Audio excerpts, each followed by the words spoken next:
അവധി ദിവസങ്ങൾ കുടുംബത്തോടൊപ്പം ആഘോഷിക്കാൻ ഒരു സ്വപ്നയിടം തേടുകയാണോ? ഗ്രാമീണതയുടെ സൗന്ദര്യവും ആധുനിക സൗകര്യങ്ങളും ഒരുമിച്ച് ചേരുന്ന ആനമല ഹോം സ്റ്റേസിലേക്ക് സ്വാഗതം.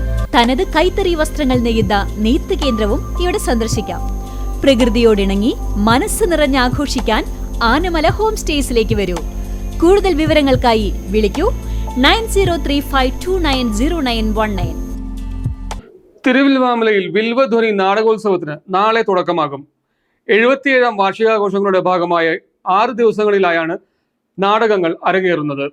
കേരളക്കരയ്ക്ക് നിരവധി കലാകാരന്മാരെ സമ്മാനിച്ച തിരുവില്ലാമലയിൽ നാടകം എന്ന കലാരൂപത്തിന് പുത്തൻ ഉണർവ് നൽകിക്കൊണ്ട് വില്ലുധ്വനി നാടകോത്സവത്തിന് തിങ്കളാഴ്ച തുടക്കമാകും. തിരുവില്ലാമല ഗ്രാമീണ വായനശാലയുടെ 77ാം വാർഷികാഘോഷങ്ങളുടെ ഭാഗമായാണ് 6 ദിവസത്തെ നാടകോത്സവം സംഘടിപ്പിക്കുന്നത്. ഗ്രാമത്തിലെ വനിതാവേദി, ബാലവേദി, നാടകം കലാസമിതി പ്രവർത്തകർ ചേർന്ന് പരിശീലിപ്പിച്ച 60ഓളം കലാകാരന്മാരാണ് നാടകോത്സവത്തിൽ അരങ്ങിലെത്തുന്നത്. വിദ്യാർത്ഥികൾ മുതൽ വീട്ടമ്മമാർ വരെ ഇതിൽ സജീവമായി പങ്കെടുക്കുന്നുണ്ട്.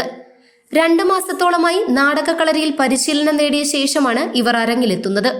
നാടകവേദികളിലേക്ക് പുതിയ തലമുറയെ കൊണ്ടുവരികയും കലാപരമായ സംസ്കാരം വളർത്തുകയും ചെയ്യുകയാണ് ഈ സംരംഭത്തിലൂടെ ലക്ഷ്യമിടുന്നത്. VKN സ്മാരക വായനശാല ഹാളിൽ നടക്കുന്ന നാടകോത്സവം തിങ്കളാഴ്ച വൈകുന്നേരം 5 മണിക്ക് സാംസ്കാരിക സമ്മേളനത്തോടെയാണ് ആരംഭിക്കുക. തുടർന്ന് 7 മണിക്ക് ജ്യോതി കൃഷ്ണകുമാർ സംവിധാനം ചെയ്ത ജീവിതം ഒരു വരദാനം എന്ന നാടകം അരങ്ങേറും. ദിവസവും വൈകുന്നേരം 6 മണി മുതൽ വിവിധ കലാപരിപാടികളും ഉണ്ടാകുമെന്നും സംഘാടകർ അറിയിച്ചു. 7ാം വാർഷികത്തോടനുബന്ധിച്ച് നമ്മൾ നാടകം കലാ സാംസ്കാരിക വേദിയുടെ 3ാം നാടക വാർഷികം കൊണ്ടാടുകയാണ്. 6 ദിവസങ്ങളിൽ സെപ്റ്റംബർ 8 മുതൽ 13 തീയതി വരെ. ഈ 6 ദിവസങ്ങളിൽ 7 നാടകങ്ങളും 2-3 സ്കിറ്റുകളും പ്രസൻറ്റ് ചെയ്യുന്നുണ്ട്. സത്യം പറഞ്ഞാൽ ഈ 6 ദിവസങ്ങളിലും സ്റ്റേജിൽ ഒരു തരം ഓഡിയോ വിഷ്വൽ സൗണ്ട് എഫക്റ്റും കലാപരമായിട്ടുമുള്ള ഒരു കലാപരമായിട്ടൊരു മാജിക് വരെ പോലെയാണ് ഈ സ്റ്റേജിൽ നടത്താൻ പോകുന്നത്.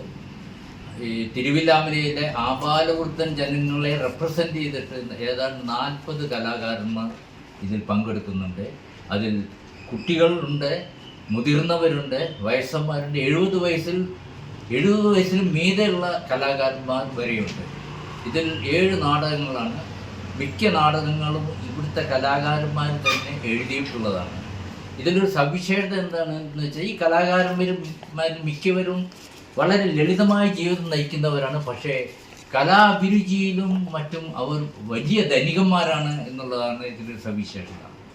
പിന്നെ ഇവരുടെ ഈ കലാഭിരുചി വളർത്തുവാനും ഈ പ്രോത്സാഹിപ്പിക്കാനും ഉള്ള നല്ലൊരു പ്ലാറ്റ്ഫോമാണ് ഈ വായനശാലയും അതിൻ്റെ കൂടെയുള്ള ഈ നാടകം കലാ സാംസ്കാരിക സമിതിയും. ഈ നാടകം വായിക്കുന്നു. ഇത് നമ്മൾ നടത്താൻ പോകുന്നത് 8-ാം തീയതി ഈ സാംസ്കാരിക സമ്മേളനത്തിന് ശേഷം നമ്മളൊരു നാടകം അവതരിപ്പിക്കുന്നുണ്ട്. അത് സ്ത്രീകളുടെയാണ്. അത് ജ്യോതി കൃഷ്ണകുമാർ എഴുതിയ നാടകമാണ്. സ്ത്രീകൾ മാത്രമുള്ള നാടകം. നാടകത്തിൻ്റെ പേര് ജീവിതം ഒരു വരദാനം. 9-ാം തീയതി 7 മണിക്ക് പൂതപ്പാട്ട് എന്നുള്ളൊരു ദൃശ്യാവിഷ്കരണം, ഒരു കവിതാത്മകമായിട്ടുള്ള ഒരു പ്രോഗ്രാമാണ് അവതരിപ്പിക്കാൻ പോകുന്നത്. അതിനുശേഷം ഒരാനയും കുറേ പാപ്പാന്മാരും എന്നുള്ള ഒരു ഏകാംഗ നാടകം അവതരിക്കപ്പെടും. 10-ാം തീയതി 7 മണിക്ക് കാർഷിക വിളവെടുപ്പ് മഹോത്സവം എന്നുള്ളൊരു ദൃശ്യാവിഷ്കരണം.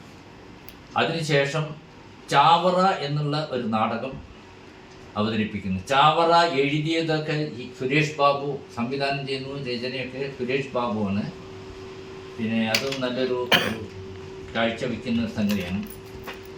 സെപ്റ്റംബർ 11-ാം തീയതി 6 മണിക്ക് കലാപരിപാടികൾ. അതിനുശേഷം അന്യഗ്രഹ തൊഴിലാളികൾ എന്നുള്ള ഒരു ദൃശ്യാവിഷ്കരണം. അതിനുശേഷം ഒടിയൻ എന്ന് പറഞ്ഞൊരു നാടകം അവതരിപ്പിക്കപ്പെടുന്നുണ്ട്. ഒടിയൻ എന്ന് പറഞ്ഞാൽ ഇവിടെ ഇതുപോലെ തിരുവില്ലാമലെ ഒരു സ്ത്രീ എഴുതിയതാണ്. സത്യം പറഞ്ഞാൽ അത് ശരി കുറച്ച് സൗണ്ട് എഫക്റ്റും മറ്റൊക്കെ ആയിട്ട് ഒരു ഭയാനകത സ്റ്റേജിൽ സൃഷ്ടിക്കുന്ന ഒരു സംഗതിയാണ്.